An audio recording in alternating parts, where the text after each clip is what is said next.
In the early 2000s, an Albanian immigrant from Montenegro started a war against the Italian Mafia in New York City. This is his story. Immigrant from Montenegro came to the United States hoping to have a better life. In the shadows of New York City's underworld, long dominated by Italian, Russian, and Latin American crime groups, there emerged, for a short but unforgettable time, a crew that law enforcement had never seen before. A crew with no American Mafia lineage, no century-old traditions, no ties to the Commission. A crew that walked into established mob hangouts and declared themselves the new power on the block.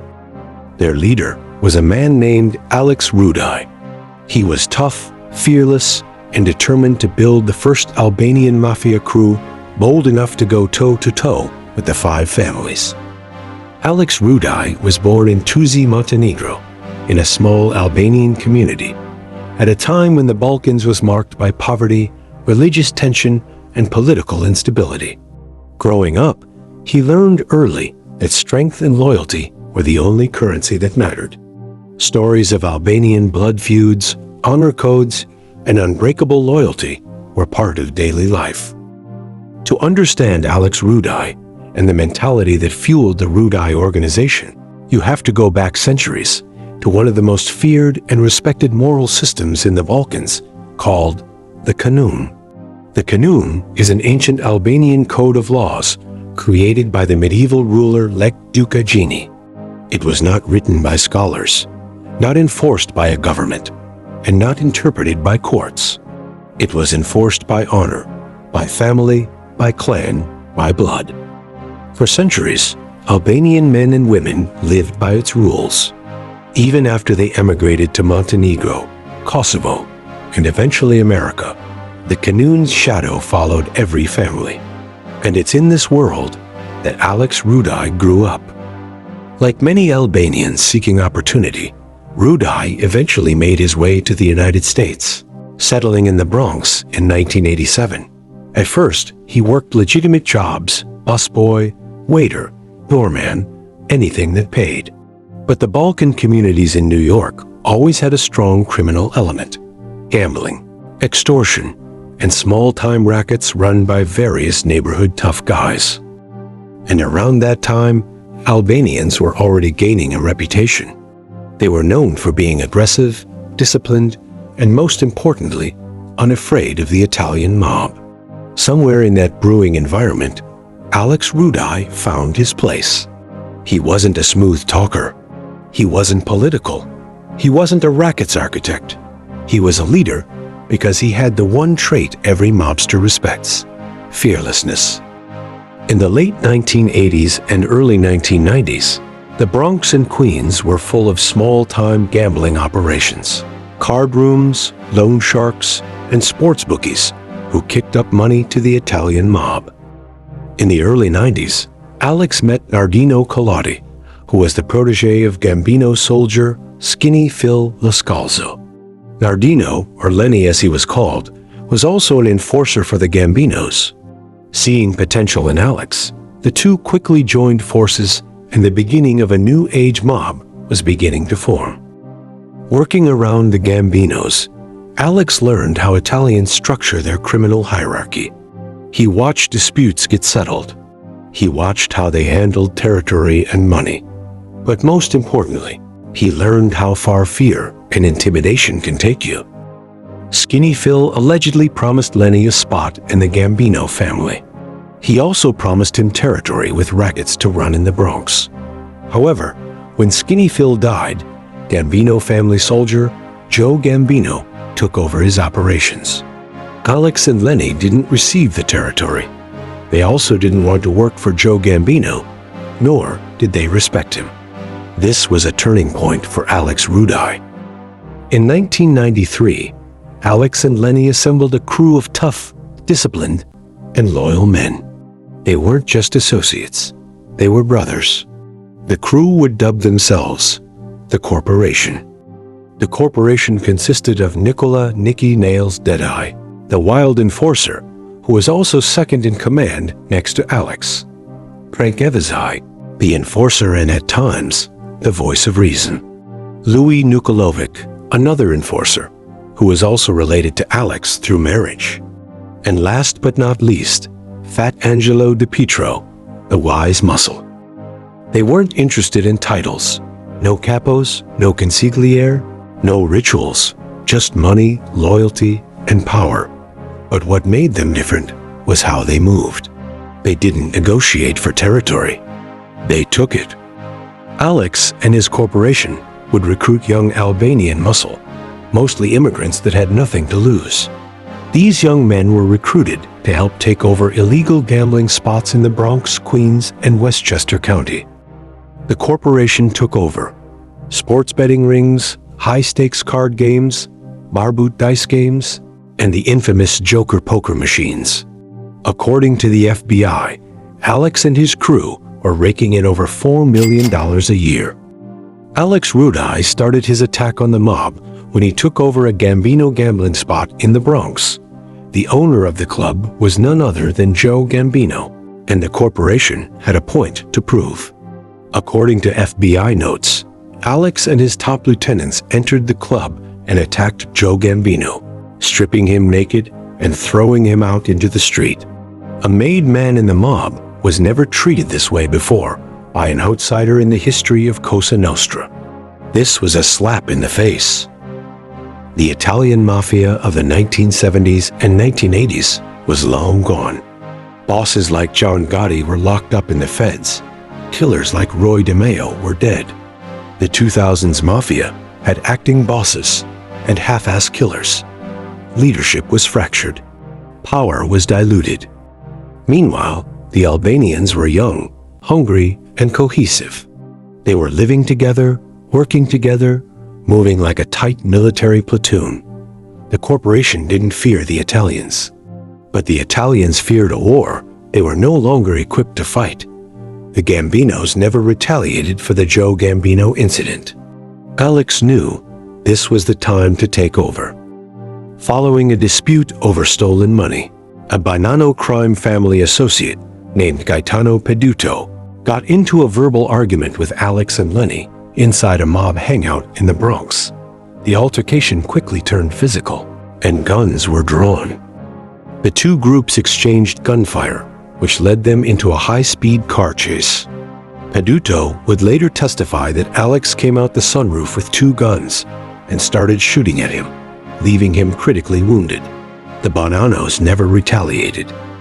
Alex Rudaj was making a name for himself in New York, and the five families were taking notice. The corporation started to expand, taking over rackets not just in the Bronx, but also in Queens. When the corporation caught wind of illegal dice games in Astoria, Alex wanted in.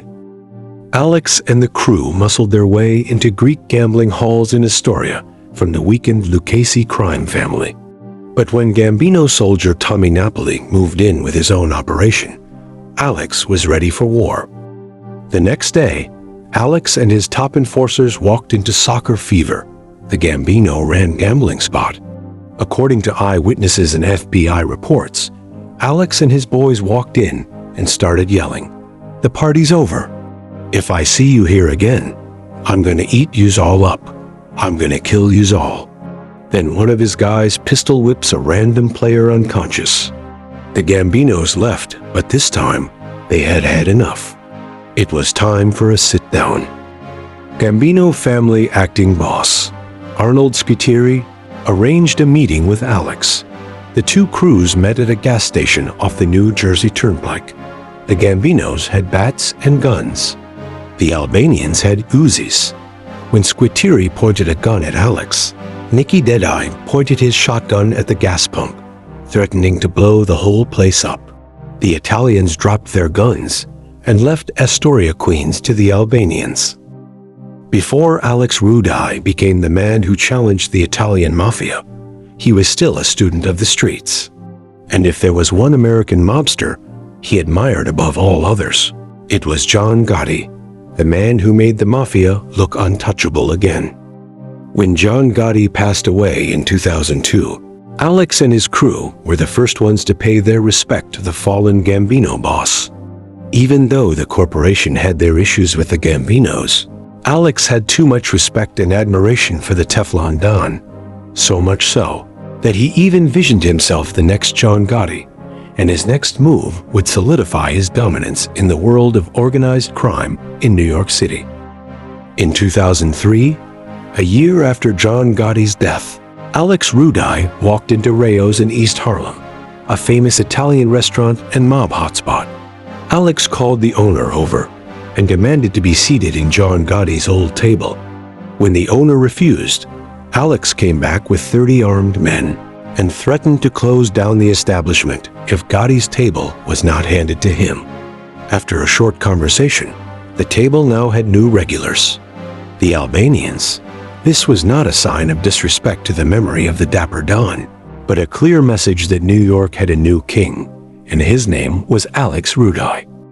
The New Age Mafia that Alex built was different. They were brash, ruthless, and quiet as a mouse. The FBI knew that cracking these guys would be a problem. Unlike the Italians before them, the corporation lived by the code, never rat on your brother.